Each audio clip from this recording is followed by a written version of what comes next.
Na primeira carta do apóstolo Pedro. Então vamos abrir a nossa Bíblia na primeira carta do apóstolo Pedro. Nós vamos ler a partir do versículo 13 até o versículo 23.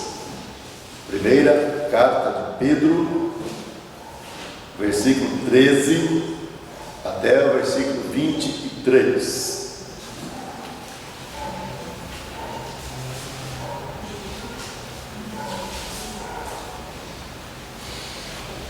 O apóstolo Pedro, no texto sagrado, ele nos fala assim: por isso, cingindo o vosso entendimento, sede sóbrios e esperai inteiramente na graça que vos está sendo trazida na revelação de Jesus Cristo. Como filhos da obediência, não vos amoldeis às paixões que tinhais anteriormente na vossa ignorância. Pelo contrário, segundo é santo aquele que vos chamou, tornai-vos santos também vós mesmos em todo o vosso procedimento, porque está escrito: sede santos, porque eu sou santo. Ora, assim invocais como Pai, aquele que sem acepção de pessoas julga segundo as obras de cada um. Portai-vos com temor durante o tempo da vossa peregrinação, sabendo que não foi mediante coisas corruptíveis, como prata ou ouro, que fostes resgatados do vosso fútil procedimento que vossos pais vos legaram, mas pelo precioso sangue, como de cordeiro sem defeito e sem mácula, o sangue de Cristo, conhecido com efeito antes da fundação do mundo, porém manifestado no fim dos tempos por amor de vós. Porque por meio dele tendes fé em Deus, o qual o ressuscitou dentre os mortos e lhe deu glória, de sorte que a vossa fé e esperança estejam em Deus, tendo purificado a vossa alma pela vossa obediência à verdade, tendo em vista o amor fraternal não fingido, amai-vos de coração uns aos outros ardentemente, pois fostes regenerados, não de semente corruptível, mas de incorruptível, mediante a graça de Deus, a qual vive e é permanente. Pedro escreveu a sua carta, endereçada aos crentes, como todas as outras cartas escritas, elas sempre foram endereçadas à Igreja de Cristo, aos salvos. Nenhuma carta foi escrita para os incrédulos, mas para os crentes. E Pedro começa a sua carta falando daqueles que Deus chamou, escolheu para viver em santificação do Espírito para a obediência e a aspersão do sangue de Jesus Cristo. Ele dá graças a Deus, ele bendiz o nome do Senhor, ele chama os irmãos a se alegrar, a exultar no Senhor, pelo que Deus fez na vida dos seus filhos. Os versículos que lemos, nós queremos meditar um pouco com os irmãos, pensar aqui no que o texto está nos dizendo, tirar depois lições para a nossa vida. E versículo 13, ele começa dizendo: por isso, tudo aquilo que ele já tinha falado antes da salvação, da eleição, da vida dos irmãos, da salvação, da alegria que eles deviam ter no Senhor, ele diz: por isso, cingindo-vos, ou cingindo o vosso entendimento, sede sóbrios e esperai inteiramente na graça que vos está sendo trazida na revelação de Jesus. Esta expressão, cingindo o vosso entendimento.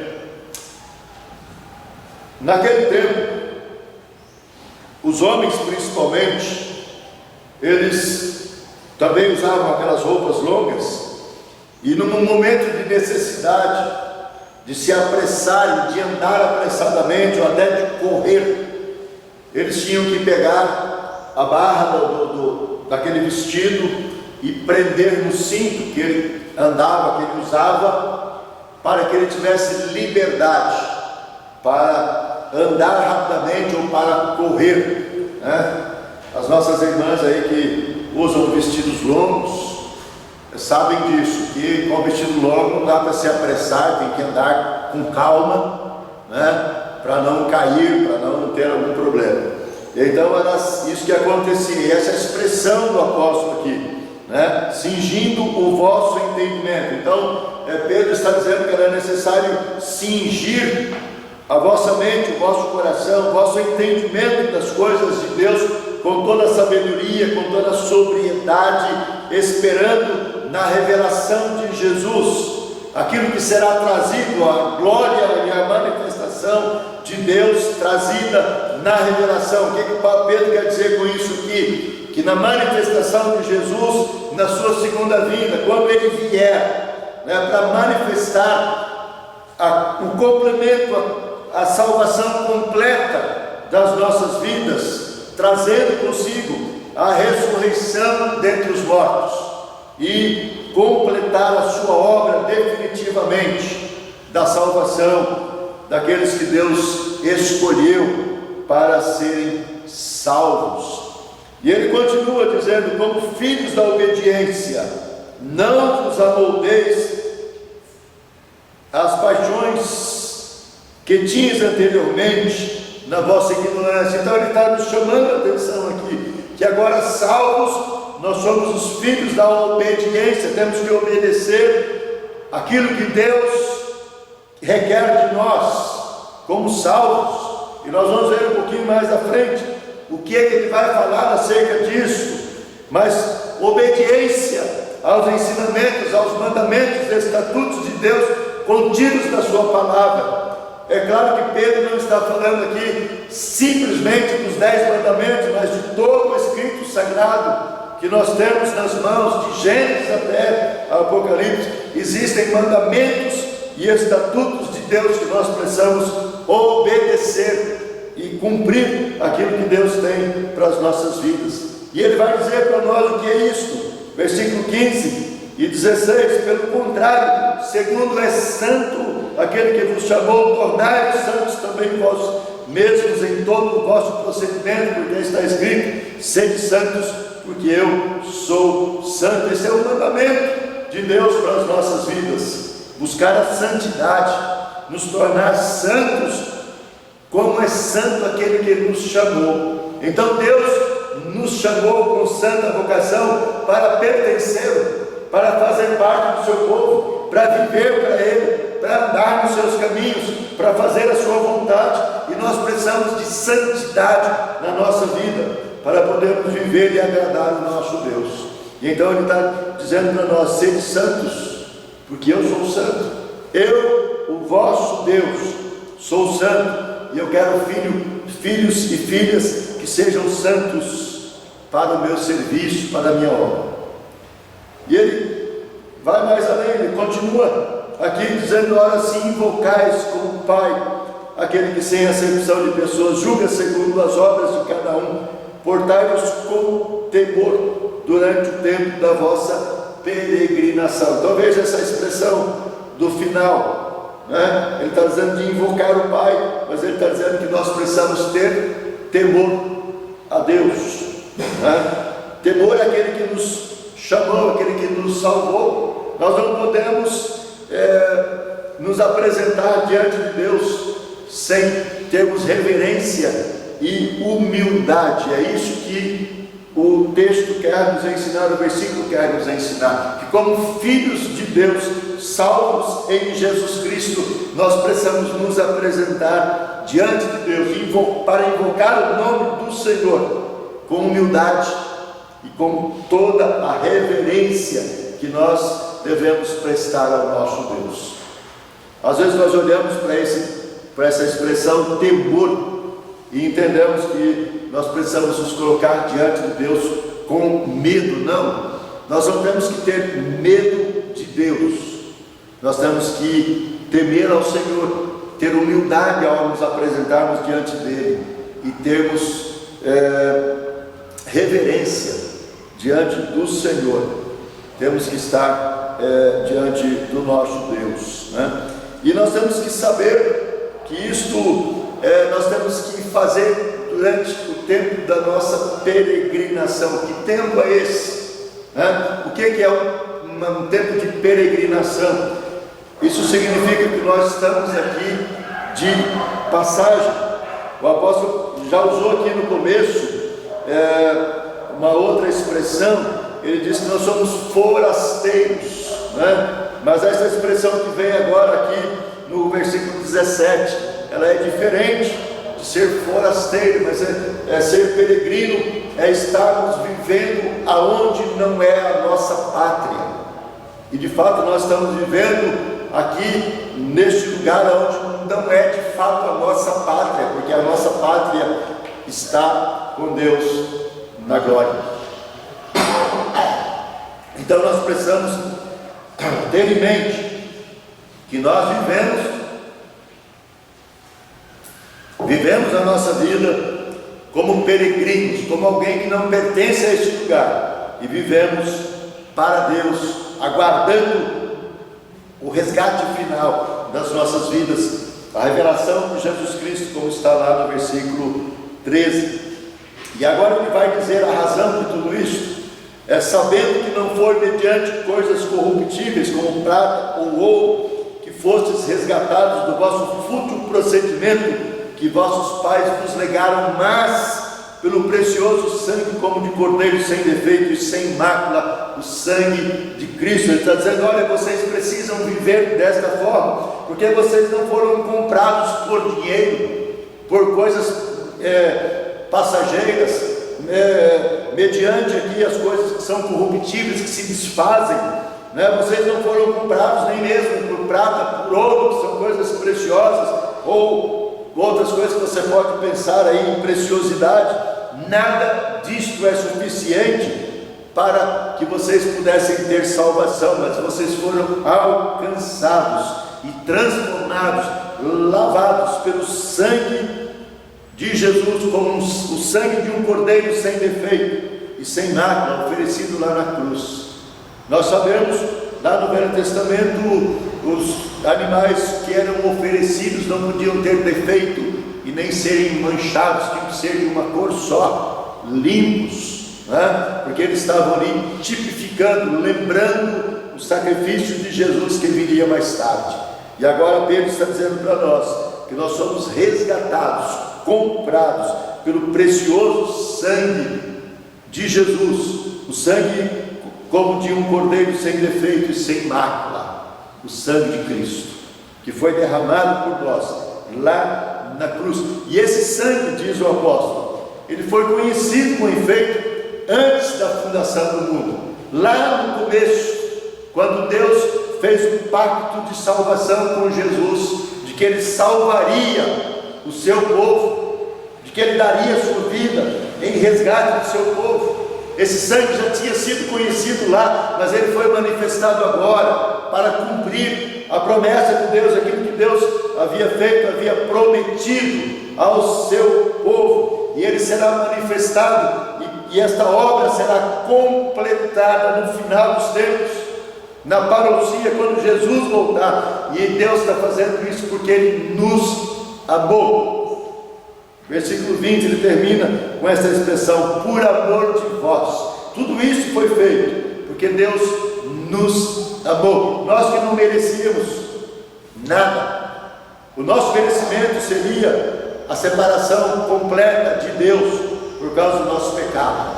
Mas Deus nos amou de tal maneira que o sangue de Jesus foi derramado naquela cruz por nós, por meio, diz o verso 21, que por meio dele tendes fé em Deus, o qual o ressuscitou dentre os mortos e lhe deu glória, de sorte que a vossa fé e a esperança estejam em Deus. Jesus deu a sua vida lá na cruz, mas ele foi ressuscitado dentre os mortos. Ele se levantou da cruz, da morte, aliás, lá na sepultura. Ele foi ressuscitado pelo poder de Deus, manifestado ali a glória de Deus, e Jesus foi glorificado, né? Lá na oração que nós chamamos de oração sacerdotal, no capítulo 17 de João, Jesus pede para Deus: Pai, devolve a glória que eu tinha contigo antes da fundação do mundo. E com a ressurreição e a ascensão de Jesus aos céus, ele recebe a glória que era dele antes da fundação do mundo, a glória na qual ele vivia com o Pai antes de todas as coisas acontecerem. E Deus então vai cumprindo a sua palavra, a sua promessa, a aliança feita com Jesus lá na eternidade. Então é necessário que nós entendamos isso, que nós creiamos nisso e que nós estejamos vivendo de tal forma que possamos manifestar Cristo em nós, a salvação que nós recebemos do Senhor. Mas no versículo 22, ele vai dizer para nós que, tendo purificado a vossa alma pela vossa obediência à verdade, tendo em vistas o amor fraternal não fingido, amai-vos de coração uns aos outros. 3 afirmações aqui, ou 4. Primeiro, tendo purificado a vossa alma. Como que foi que aconteceu? Pedro está dizendo, ele disse lá no começo que nós precisamos de obediência, porque nós somos filhos da obediência. Ele diz: vocês purificaram pela obediência à palavra, aos mandamentos, aos estatutos do Senhor. Vocês purificaram através da verdade, que é Cristo, a nossa verdade central, né? E aí ele diz que agora, tendo em vista o amor fraternal, ou seja, o amor não fingido, né? O amor sincero, o amor verdadeiro. E ele termina aqui o verso 22 dizendo: amai-vos de coração uns aos outros ardentemente. O que é esse amor ardente de que Pedro trata aqui, amados? Nós somos purificados pela obediência e precisamos ter amor fraternal não fingido, um amor ardente. Isso significa um amor intenso, profundo, um amor em todas as dimensões, um amor que nós não podemos medir, porque Deus nos amou primeiro, um amor imenso, e nós temos que demonstrar este amor também aos que estão conosco. Amai-vos uns aos outros de coração, com sinceridade, com verdade, ardentemente, profundamente, intensamente, grandemente. Nós precisamos demonstrar este amor. Por quê? Verso 23: porque fostes regenerados, não de semente corruptível, mas de incorruptível, mediante a palavra de Deus, a qual vive e é permanente. Então, ser regenerados, transformados, renovados, feitos de novo. A regeneração, né, é uma transformação que Deus efetua na nossa vida, nos fazendo de novo. É um novo nascimento que nós recebemos de Deus, e nós então somos regenerados, não de semente corruptível. Aquilo que é corruptível não importa mais, não interessa mais, mas nós somos regenerados de incorruptibilidade. Ou seja, a regeneração que nós alcançamos, ela vai terminar, ela vai nos dar lá no final uma incorruptibilidade, aquilo que não vai se desfazer mais. O apóstolo Paulo fala disso lá em 1 Coríntios capítulo 15, versículo 53, do 52 até o 54 mais ou menos. Ele vai falar sobre isso, que nós somos semente incorruptível, que a incorruptibilidade não mais terá domínio sobre nós, ou seja, nós seremos ressuscitados, porque ele trata disso lá no capítulo 15, nós seremos ressuscitados incorruptíveis, ou seja, o corpo que nós teremos agora será glorificado como o de Cristo, e não mais seremos destruídos, mas entraremos na eternidade para viver para sempre com o Senhor, num corpo glorificado, incorruptível, para a glória do nosso Deus. Então, o apóstolo Pedro veio nos trazer isso, né? Mediante a palavra de Deus, ele está dizendo, e essa palavra que vive e é permanente. E qual é a palavra viva de Deus? João diz que no princípio era o verbo, ou seja, no princípio era a palavra estava com Deus, a palavra era Deus. Jesus é a palavra viva de Deus, que é permanente. E hoje nós temos a Bíblia como palavra de Deus que fala ao nosso coração.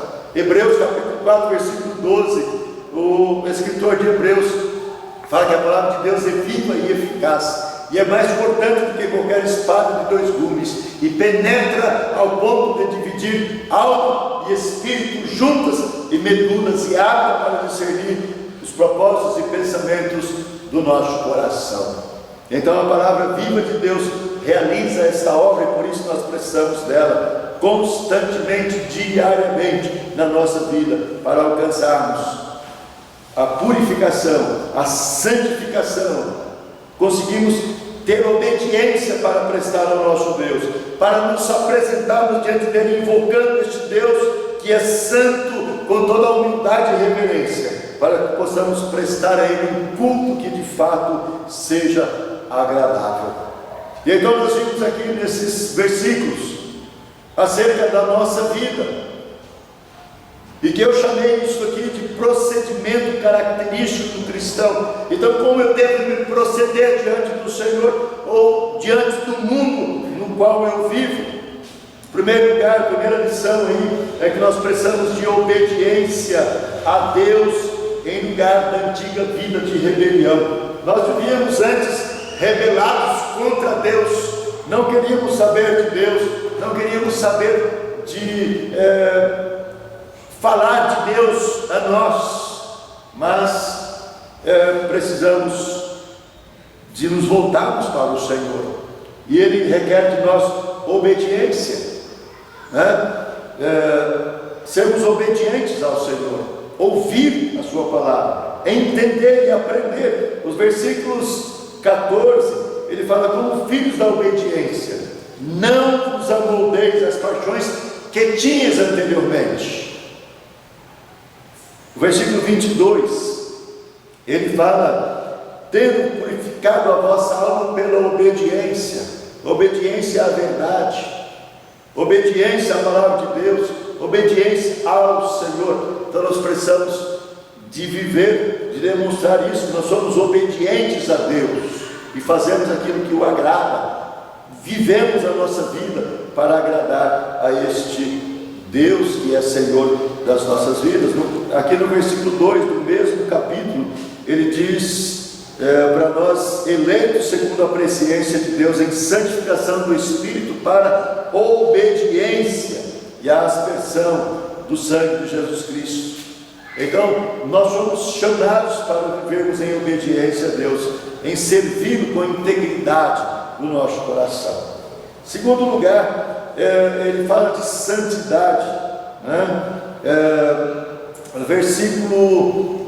Versículos 15 e 16, ele fala: pelo contrário, segundo é santo aquele que vos chamou, tornai-vos também santos. Então nós precisamos ter santidade. O que é isso? É sermos separados das coisas do mundo para servir ao Senhor. E ele vai falar para nós, depois que em vez de nós vivermos nos procedimentos fúteis, mundanos que nós tínhamos anteriormente, nós somos chamados para sermos salvos, para vivermos uma vida de santidade, de pureza, né? O apóstolo Paulo em Filipenses, ele vai falar no capítulo 3, que ele diz assim: não julgo havê-lo alcançado, mas eu prossigo para alcançar aquilo para o que também fui alcançado por Cristo Jesus.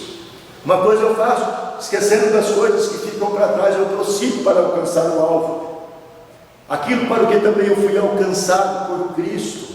Então nós precisamos nos desvencilhar, deixar de lado aquilo que é fútil, os procedimentos antigos da nossa vida sem Deus, de uma vida mundana, para podermos servir ao Senhor em santidade, o serviço a Deus, né? Nós não temos muitos textos que nós poderíamos ler, mas eu queria citar um texto, né? Hebreus capítulo 10, versículo 10, Hebreus 10, verso 10, ele diz assim: nessa vontade é que temos sido santificados, mediante a oferta do corpo de Jesus Cristo, uma vez por todas. Então a vontade de Deus é a nossa santificação, também diz Paulo, lá em Tessalonicenses 4, versículo 3, porque a vontade de Deus é a vossa santificação, que vos abstenhais. Ele dá uma lista de coisas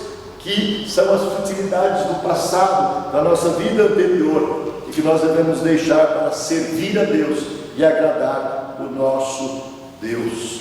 Em terceiro lugar, então, primeiro é obediência em lugar da antiga rebelião, depois santidade, sendo separado das coisas fúteis do mundo para servir a Deus, e terceiro lugar, temor a Deus, ter temor de Deus em lugar de indiferença ante o julgamento. O que acontece? Como eu disse aqui no versículo que fala sobre isso, que nós precisamos ter humildade e reverência.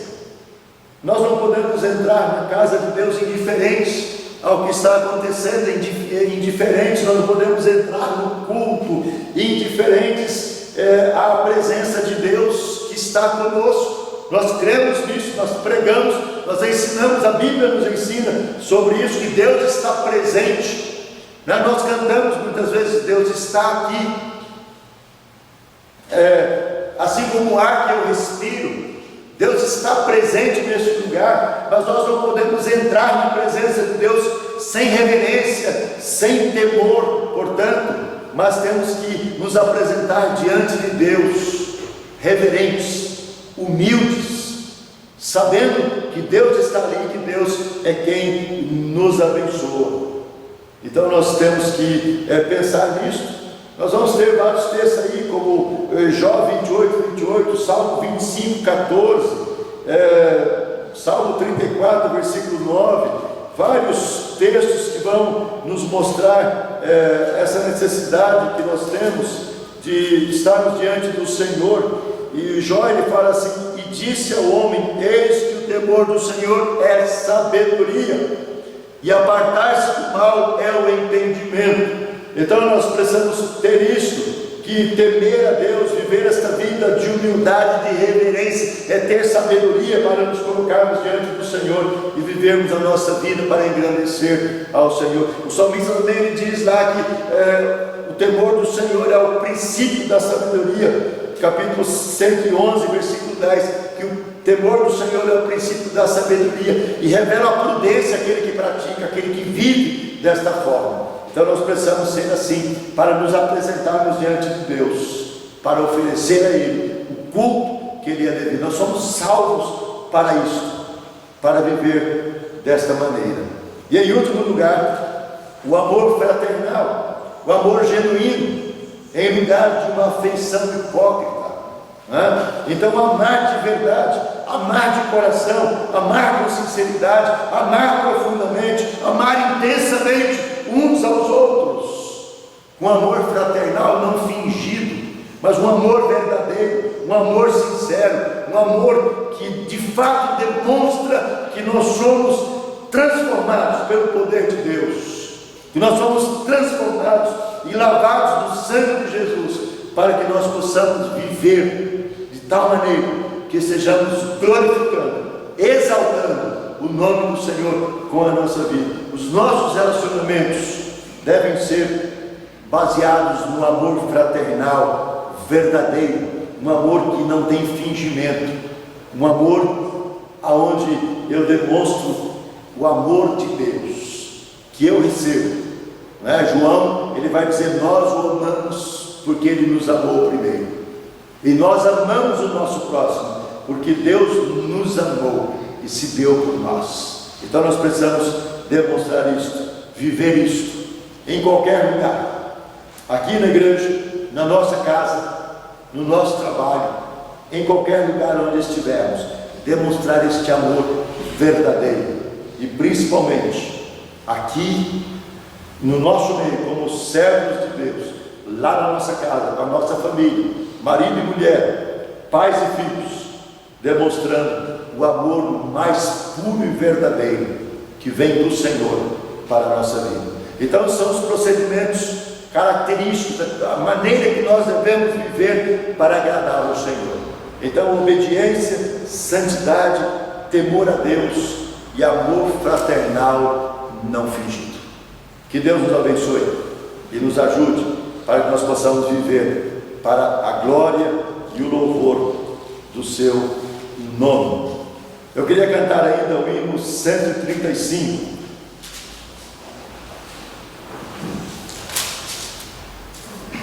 É um hino bem curtinho. Vamos colocar em pé. Hino 135.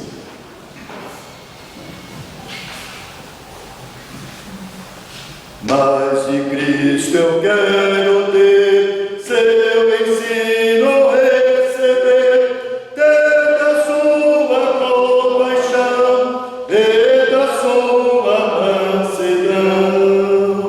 Mas de Cristo, mais de Cristo, mais do seu puro e santo amor, mais do bondoso Salvador.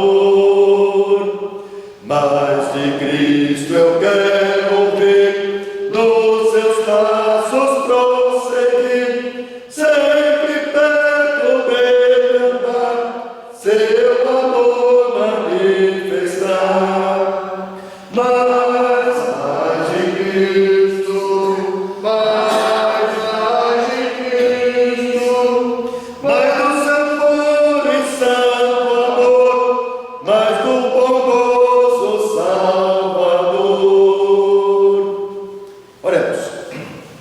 Deus bendito, Pai, graças nós te rendemos pela tua bondade, pelo teu amor imenso para conosco, por mais esta oportunidade que o Senhor nos concedeu para estarmos na tua presença, cultuando o teu nome, louvando-te, Senhor, mas também ouvindo e aprendendo mais da tua palavra. Ó Deus, nós pedimos que o teu Espírito esteja conosco e que o Senhor, ó Deus, nos ajude a compreendermos, a guardarmos a tua palavra na nossa mente e coração, para que possamos, ó Deus, viver de modo que estejamos demonstrando a tua presença em nós e glorificando o teu nome, para que as pessoas também vejam a nossa maneira de viver e queiram, ó Deus, conhecê-lo.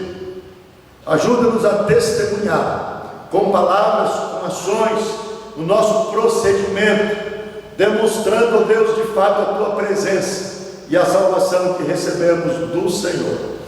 Fala conosco a cada dia pela tua palavra, instrui-nos, ó Deus, para que possamos viver e agradar ao Senhor. Pai, nós pedimos que o Senhor nos leve para casa, que o Senhor nos guarde com a tua proteção e que o Senhor nos dê uma semana, Pai, abençoada, guardada, protegida pelo Senhor, no nosso trabalho, na nossa vida do lar, nos nossos contatos, nos nossos relacionamentos, Pai, que em tudo Tu sejas presente e que a Tua manifestação seja, Deus, vista pelos homens e que eles possam também buscar o Senhor, querer conhecê-lo e dar-nos a oportunidade de falarmos das Tuas maravilhas, do Teu grande amor. Guarda-nos e abençoa-nos. Conduze-nos, ó Deus, na Tua presença e sustenta-nos no poder do Teu Espírito. Nós oramos, agradecidos e confiados no nome de Jesus, o nosso Senhor, o nosso Salvador. Amém. Agora, irmãos, que a graça do Senhor Jesus, o amor infinito, eterno de Deus, nosso Pai, a comunhão, a consolação, o poder e a iluminação do Espírito Santo estejam convosco, amado, com as famílias da igreja, com o povo de Deus espalhado agora e para sempre. Amém. Amém.